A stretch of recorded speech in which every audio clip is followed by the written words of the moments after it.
Bakit nga ba the intentional family? That's a good question.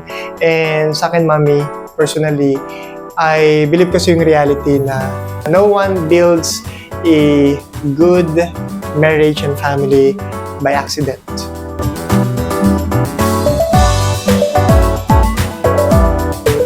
Hi everyone! Hi! Welcome sa aming first ever episode ng aming podcast, The Intentional Family. Ako po si Ruel. And I'm Yang. At kami po ay mag-asawa since 2017. So that's 8 years.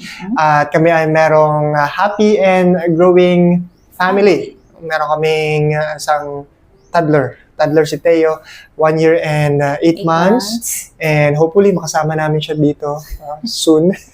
And meron din kaming upcoming baby number 2, 2 to 3 months. So masaya aming family at naisin namin ni Yang na mag-start nitong podcast na with the title The Intentional Family.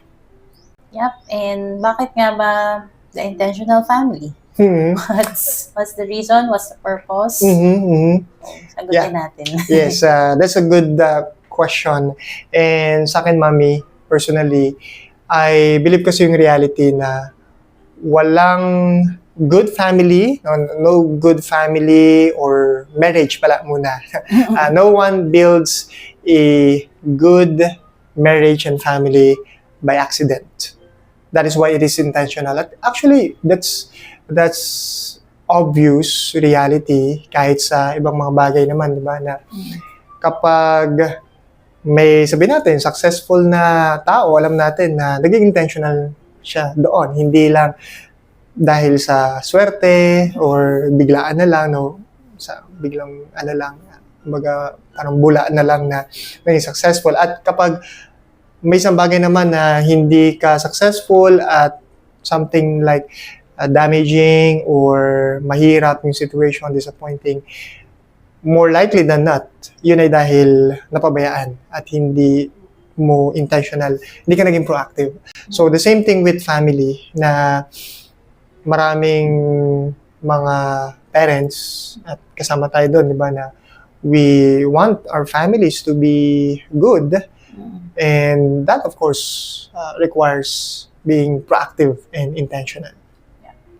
And effort.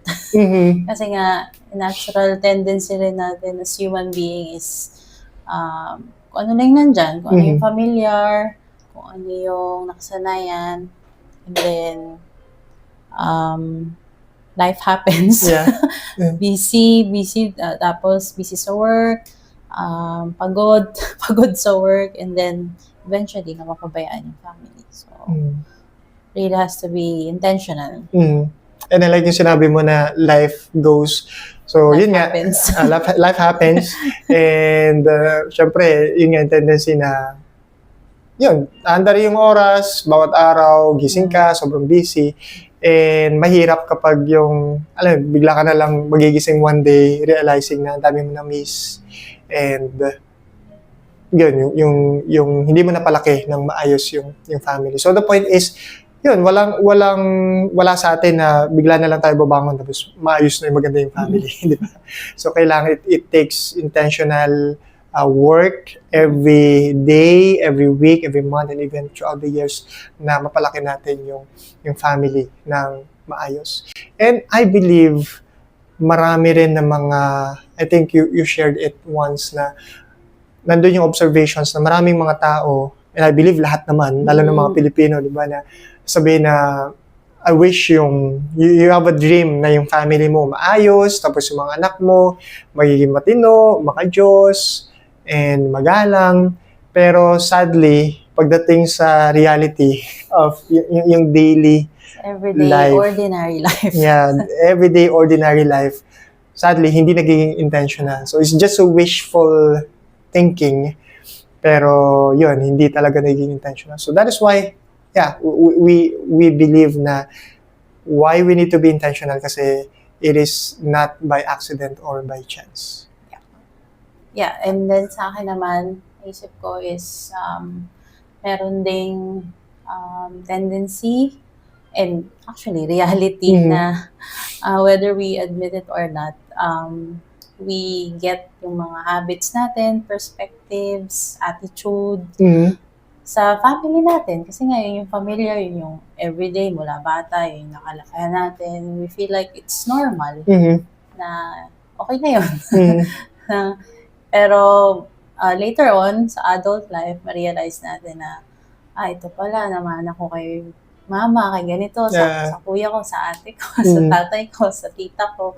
And hindi lahat maganda. So, there are good and bad things na maganda mamana na inherit natin sa family natin. So, sa atin, desire natin na ma-continue natin yung magagandang bagay na yon. For sure, meron. Marami naman. Yes. Thank God for that. Pero meron din na mga bad habits, bad behavior, attitudes, perspective na we want to improve. I believe naman many parents din would agree na once na naging parent ka na meron kang not may sense of greater responsibility na you want to be better for your children, for your child, for your family. Yeah, tama yun eh. And I agree na nandun yung natural tendency, whether we are conscious or more likely subconscious, na nadadala talaga natin yun, yung nakalakayan natin. And being intentional means na ina-assess natin, di ba? Na ina-assess natin yung paano yung naging impact sa atin ng pinanggalingan na family, and are we going to continue that or not? Or kung i-continue man natin, if that is a good thing, then paano natin may improve? Kasi syempre, this time, sarili nating family, tayo yung responsible dito, at hindi natin pwedeng sisihin yung parents natin or yung mga kapatid natin if ever na merong mang and that's a good thing. Yes. Yes. So, saka we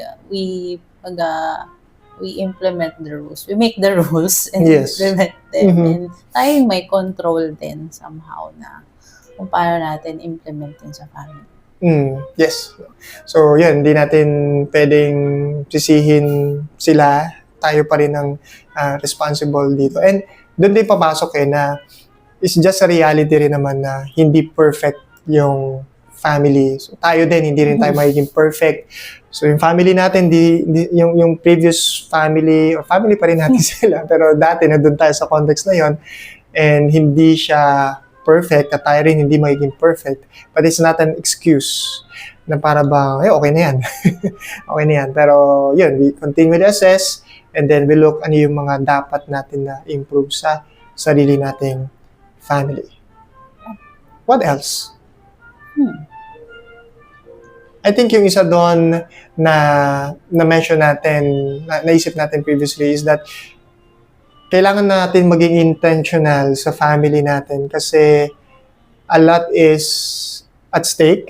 So, syempre, yung condition natin, family, kasama yung mga anak natin, halimbawa yung decisions natin, or kung paano tayo magpapalaki, ng mga anak, they will be affected. But at the same time, it can also affect others sa society, sa community. And I think our society affirms that, di ba, na the basic unit of society is our family. So, syempre, maganda na yung hangarin natin is whether big or small, ang family natin would be doing good impact sa ating society. And we've seen a lot of horrible, unimaginable news, especially sa generation natin ngayon, na we somehow sense na it's degrading culture. And as a family, we have that sense na ayaw natin na maging part ng problema yung pamilya natin, dami yung na nga, anak diba? natin. Huwag na natin dagdagan. So, we want to be on the opposite side na part sila ng solution. You're part of the solution. Kung ano yung problema, kung ano yung mga mali sa generation natin, and let's break them. Let's change them and be better for the next generation. Yes. And kaya nga, di ba, kahit pag nasa labas tayo, tapos may mga bata na maririnig mo, halimbawa, ang lutong magmura, di ba, yung first thought na lalabas sa isip mo, sino ba yung magulang nito? Sino yung nagtuturo nito? Or on the other hand naman, kapag meron mga bata na yung maayos, di ba, maganda yung asal, well-behaved sa labas, ang maisip mo, makakonect mo kagad yun sa, ay, mukhang maganda yung pagpapalaki ng magulang. Syempre, that is not to get for pride or reputation credit lang. natin. Part na lang yun, syempre. Pero, the greater thing is yung impact nga nung family, nung life nung each individual na magiging adult citizen in the future. Yeah. And ganoon din, diba, kapag lumalaki na, naging adult na talaga, while kapag yung mga anak ay naging adult na talaga, syempre, less and less yung nagiging influence ng mga magulang. So they're becoming more responsible sa kanilang mga buhay. Pero hindi natin matatanggal yun na one way or another, to a certain degree, may influence talaga yung parents sa life ng mga anak, saka yung kanilang magiging influence din sa society. Kaya helpful yung naging realization na binigay sa atin ni Lord even bago pa ipanganak si Teo, na yung mindset natin is hindi tayo nagpapalaki lang ng bata. Hindi tayo nagpapalaki lang ng anak natin. Nagpapalaki tayo ng future father, a future husband, future father, a future leader sa church, sa community, or perhaps malay natin maging politician pala, 'di ba? Government leader. So just imagine na kung maayos yung pagpapalaki natin, then more likely than not, by the grace of God, they will also go out to the world and be beacons of light and righteousness. Also, in light of that then, magkakaroon din tayo ng greater motivation na itong ginagawa natin, yung everyday grind, everyday ordinary life, it impacts for many years. Yeah. Hindi lang dito, kung nasan tayo ngayon, many people, places. Kumbaga, it matters. Kahit napakasimple niya na pagtuturo sa bata or pagpapalaki ng family. It matters a lot. Yeah.